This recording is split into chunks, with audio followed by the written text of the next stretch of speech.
সংসার করি, আমার একটা বাচ্চা-কাচ্চা হোক, আমি একটু ভালো মতো থাকি। আমরা প্রবাসী মেয়ে, তাতে কি? আমাদের কি ইচ্ছে হয় না যে আমরা একটা ভালো সংসার করি? মানে ওদের মুভমেন্ট দেখি পুরাই চেঞ্জ। তখন রাতে মাকে বললাম, "মা, আমি যে টাকা-টুকা পাঠাইছি সে টাকা কোথায়?"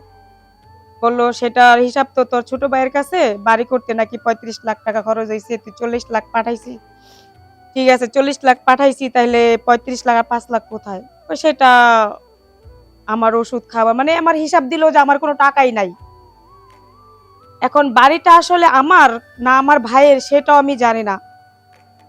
তখন আমি জিজ্ঞেস করলাম, মানে এটা কি? এটা কি করলা আমার সাথে? মানে আমার ইনকামের টাকা কোথায়? আমি যে তোমাদের টাকা পাঠাইলাম, ভাই মানুষ হলো, আমি আসতে না আসতে আমার যে এই ধরনের প্রশ্ন করলা, এটা কি? তখন ওরা কিছু বলল না। মা বলল, "তুই চুপ থাক, তুই কিছু বলিস না।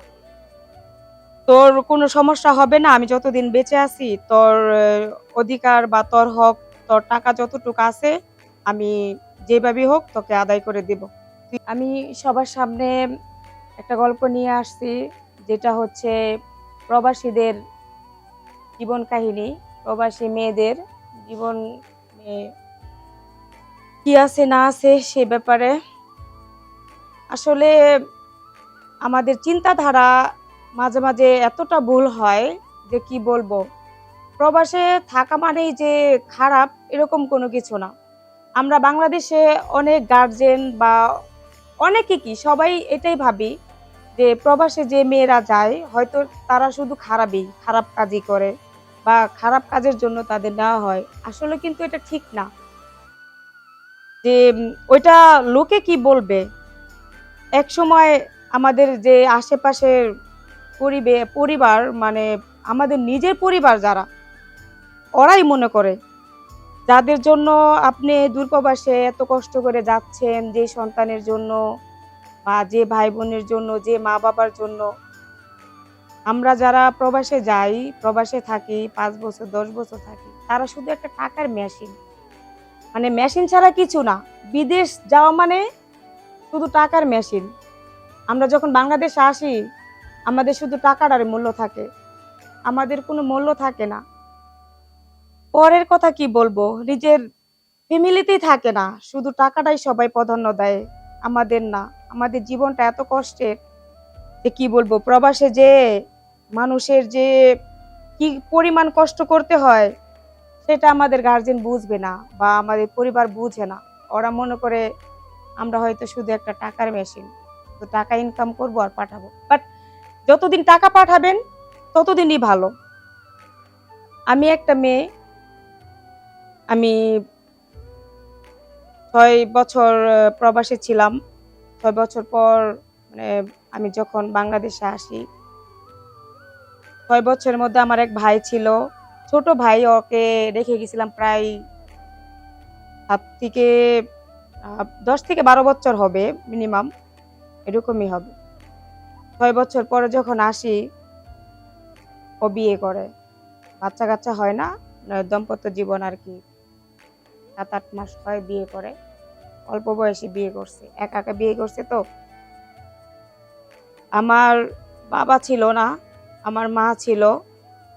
আমি যত টাকা ইনকাম করতাম প্রতি মাসে শুধু নিজের হাত খরচটা রেখে সমস্ত টাকা আমার মার কাছে, আমার ভাইয়ের কাছে পাঠিয়ে দিতাম। আমার ভাইটাকে মানুষ করলাম। করার পর আমার মাকে দিলাম। আমাদের একটা কুঁড়ের ঘর ছিল। সেই ঘরটা ভেঙে তারা একটা নতুন বাড়ি করল। সেখানে প্রায় ৩০ থেকে ৩৫,০০০ টাকা খরচ হইছে। বা আমি এরকম টাকা পাঠাইছি। আমাকে বলছে আরকি ৩০ থেকে ৩৫,০০০ টাকা খরচ হইছে। বাট এত টাকা খরচ হয় নাই। আমি আইসা দেখার পরে যতটুকু জানলাম, আমাকে যা খরচ দিছে, আমি ৬ বছরে অনেক টাকা পাঠাইছি। যা টাকা ছিল আমি শুধু খরচের জন্য রেখে সব টাকা পাঠায় দিতাম। এখন আমি যখন বাংলাদেশে আসছি ১ম দিন, সেকেন্ড তো পরের কথা। ১ম দিন যখন টেবিলে খাবার খেতে বসলাম,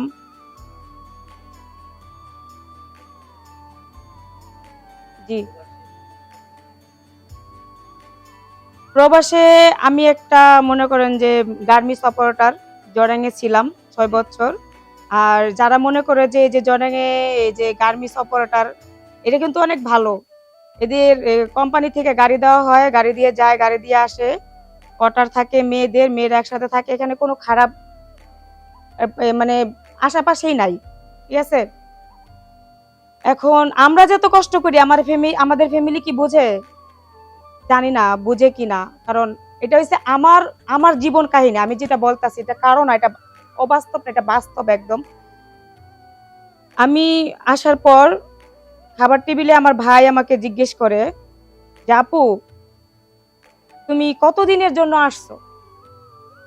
মানে ১ম দিন যখন খাবার খেতে বসলাম, তারা আমাকে ভালো-মন্দ জিজ্ঞেস করে নাই যে, "আপু তুমি কেমন আছো? বা তোমার শরীর স্বাস্থ্য কেমন? তুমি কিভাবে ছিলা? কি খাইছো?" এরকম কোনো কিছুই বলে নাই।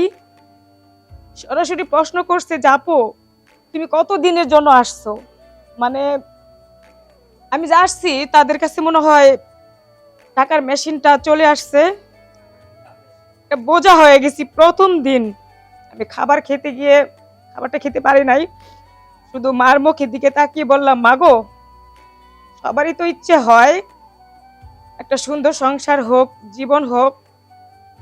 আমার কি ইচ্ছে হয় না যে আমি একটা সংসার করি, ভালো মতো থাকি?"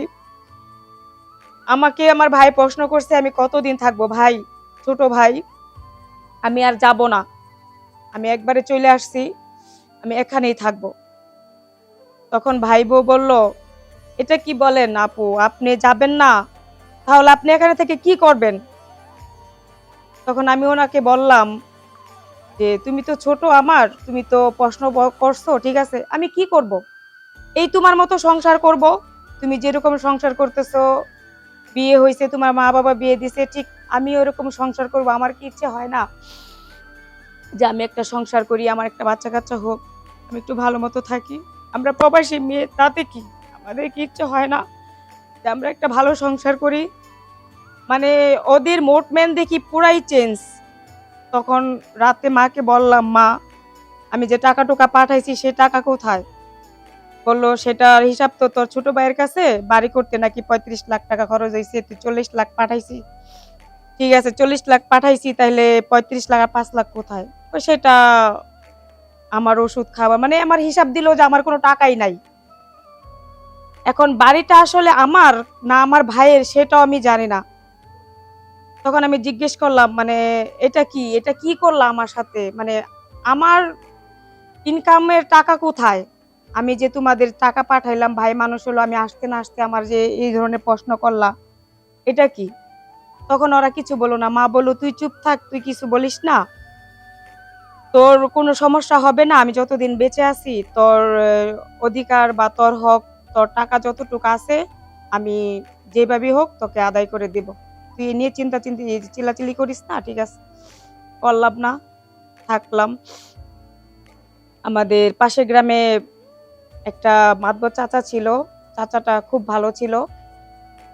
সেদিন হাঁটতে গিয়ে উনার সাথে দেখা হলো। তো চাচা বলল, "কি ব্যাপার? সীমা, তুমি আর কি প্রবাসে যাবা না?" তখন চাচাকে বললাম যে, "না চাচা, আমি এবার আর যাব না।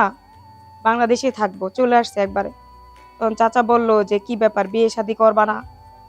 তখন আমি একটু লজ্জা মুখে বললাম, "হ্যাঁ চাচা, সবারই তো ইচ্ছা হয়